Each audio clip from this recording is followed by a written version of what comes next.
Hi అండి, నమస్తే. Welcome to పుత్తడి బొమ్మ వ్లాగ్స్. ఈరోజు ఒకే వీడియోలో 3 రకాల రెసిపీస్ అయితే చూపిస్తున్నానండి. అందులో హెల్తీ ఐటమ్స్ అనమాట. ఇవి ఏంటంటే స్టార్ ఫ్రూట్స్ చెట్టు నిండా స్టార్ ఫ్రూట్స్ ఏనండి ఎక్కడ చూసినని. ఇవి పండి రాలిపోతున్నాయి కూడా, అందుకని మంచి కలర్ వచ్చిన ఫ్రూట్స్ అన్నీ కూడా నేను కట్ చేస్తున్నాను. చూడండి ఎన్ని ఫ్రూట్స్ అయితే కోసాను. ఇవి సగం ఇక్కడ నుంచి సగం నేను తీసుకెళ్ళిపోయాను. చుట్టుపక్కల అందరికీ పంచిపెట్టిన తర్వాత నాకైతే ఇవి మిగిలాయి. వీటిని చివర్లు కట్ చేసి తీసేసి నీట్గా వాష్ చేసి ఈ విధంగా కట్ చేసి మెత్తగా గ్రైండ్ చేసుకోవాలి. మనం ఇప్పుడు చేసుకోబోయే రెసిపీకి ఫస్ట్ ఫ్రూట్స్ని ఇలా మెత్తగా గ్రైండ్ చేసుకోవాలి. నేను ఫస్ట్ ఏం చేస్తున్నానంటే చిన్న గ్లాసులకి స్టార్ ఫ్రూట్ జ్యూస్ అయితే ప్రిపేర్ చేసుకుంటున్నాను. జస్ట్ దాన్ని వడకెట్టాలి, ఏ వాటర్ వేయాల్సిన అవసరం లేదు. ఇది ఫుల్ వాటర్ లిక్విడ్ అనమాట. అందుకని మనం వాటర్ వేసి పని లేకుండానే జ్యూస్ ఇలా తయారవుతుంది. కానీ కొద్దిగా వాటర్ జ్యూస్ తాగేటప్పుడు కొద్దిగా వాటర్ వేసుకుని కొంచెం హనీ వేసుకోవాలి. ఈ జ్యూస్ ప్రిపేర్ చేసుకోవచ్చు ఈ విధంగా అయితే. ఈ జ్యూస్ తాగడం వల్ల చాలా బెనిఫిట్స్ అయితే ఉంటాయండి. విటమిన్ సి పుష్కలంగా ఉంటుంది. ఇందులో అయితే కాపర్తో సహా ముఖ్యమైన పోషకాలను కూడా కలిగి ఉంది ఈ స్టార్ ఫ్రూట్స్ అనేవి. ఇది యాంటీ ఆక్సిడెంట్ గుణాలు కలిగి ఉండడమే కాకుండా జీర్ణ వ్యవస్థ మరియు గుండె ఆరోగ్యాన్ని ప్రోత్సహించడానికి కూడా చాలా ఉపయోగపడుతుందండి. ఇప్పుడు స్టవ్ ఆన్ చేసుకుని ఒక గిన్నె తీసుకుని స్ట్రైనర్తో మొత్తం ఈ మిగిలిన జ్యూస్ అంతా వడకెట్టేసుకోవాలి. పల్ప్ అనేది పక్కకు తీసుకోవాలి. ఇది ఈ విధంగా మరిగించుకుంటూ ఉండాలన్నమాట. వాటర్ లిక్విడ్ ఎక్కువగా ఉండడం వల్ల కొంచెం టైం అయితే తీసుకుంటుంది. ఈ విధంగా దగ్గర పడిన తర్వాత మనకు క్వాంటిటీని బట్టి షుగర్, మన స్వీట్ తినేదాన్ని బట్టి షుగర్ వేసుకోవాలి. ఫైనల్గా కొద్దిగా నెయ్యి వేసుకోండి. జాము స్ట్రక్చర్ అనేది బాగుంటుంది. కొద్దిగా సాల్ట్ వేసుకోవడం వల్ల ఓవర్ స్వీట్ అనేది ఉండదు. జామ్ ఇలా దగ్గర పడిన తర్వాత లో ఫ్లేమ్లో పెట్టుకుని తిప్పుతూ ఉండాలి. జామ్ స్ట్రక్చర్ వచ్చిన తర్వాత స్టవ్ ఆఫ్ చేసుకోవాలి. ఇప్పుడు కేక్ ప్రిపరేషన్ కోసం ఒక బౌల్లో 1 కప్పు పచ్చి పాలను తీసుకుని 1 టీ స్పూను నిమ్మరసం వేసుకుని బాగా మిక్స్ చేసి దాన్ని పక్కన పెట్టుకుని అలా ఉంచేసుకోవాలి. ఇప్పుడు 1 కప్పు షుగర్ తీసుకుని బాగా మిక్స్ చేయాలండి. ఫైన్ పౌడర్ అయిన తర్వాత ఒక బౌల్లో ఈ షుగర్ తీసుకుని దీంతో పాటుగా 1/2 కప్పు ఆయిల్ వేసుకోవచ్చు, లేదా నెయ్యి కూడా వేసుకోవచ్చు.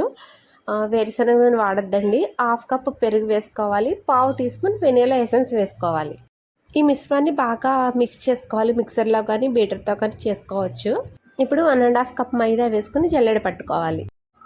1/2 teaspoon baking soda, 1 teaspoon baking పౌడర్ని, చిటికెడంత ఉప్పును వేసుకోవాలి.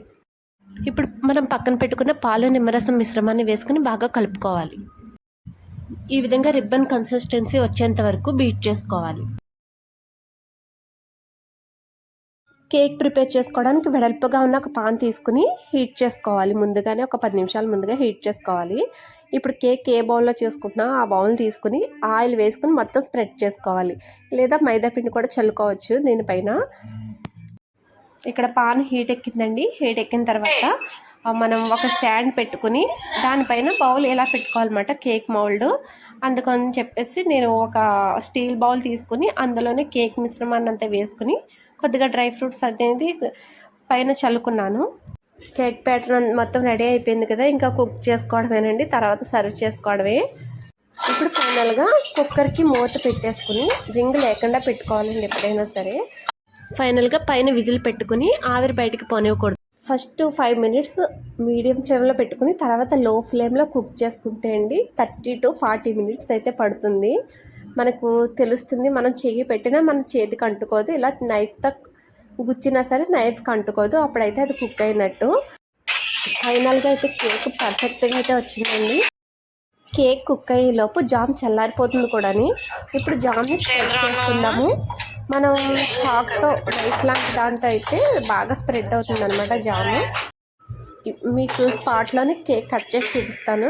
కేక్ స్ట్రక్చర్ అనేది ఎలా వచ్చిందో అనేది తెలుస్తుంది.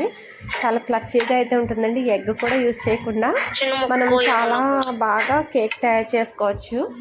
దీన్ని మీకు నచ్చినట్టు సర్వ్ చేసుకోండి. ఇలా మిడిల్లో కూడా కట్ చేసుకుని జామ్ స్ప్రెడ్ చేసుకుని తింటే భలే ఉంటుందండి.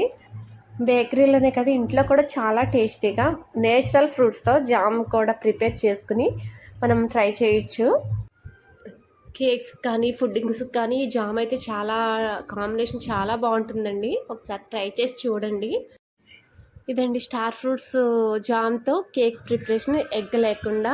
చాలా బాగుంది ఈ కాంబినేషను. మీరు కూడా ట్రై చేస్తారనుకుంటున్నాను. మా రెసిపీ నచ్చింది అనుకుంటున్నాను. నచ్చితే లైక్ చేసి షేర్ చేయండి. మరిన్ని వీడియోల కోసం ఛానల్ను సబ్స్క్రైబ్ చేయండి.